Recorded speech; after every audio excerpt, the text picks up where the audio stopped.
pelaksanaan program TMMD Reguler 111 Kodim 0212 Tapanuli Selatan diharapkan bermanfaat bagi sektor perekonomian masyarakat di desa sasaran.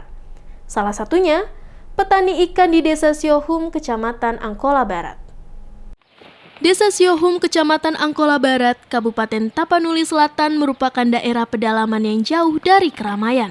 Dengan adanya TMMD yang dilaksanakan oleh Kodim 0212 Tapanuli Selatan ini, tentu harapan warga agar dapat menjadi desa yang tangguh dan mandiri dalam peningkatan ekonomi. Seperti halnya di Desa Siohum yang mayoritas penduduknya bekerja sebagai petani dan petani ikan. Mereka mengharapkan perubahan ekonomi yang semakin membaik.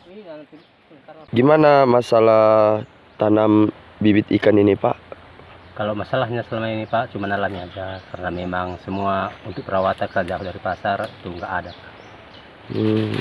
Jadi mudah-mudahan nanti ke depannya dengan adanya jalan ini, semua transportasi sudah lancar, mungkin perawatannya mungkin bisa diarahkan. Dan untuk itu, atas partisipasi Pak Dandim 0212, terima kasih semua untuk jajarannya karena sudah mempermudah akses jalan dan untuk semua untuk kebun ini. Terima kasih semua untuk Pak Dandim dan Ramilnya, Pak. Berasa juga berharap telah selesai pembuatan jalan baru di TMMD ini, upaya untuk menjual ikannya ke pasar semakin mudah.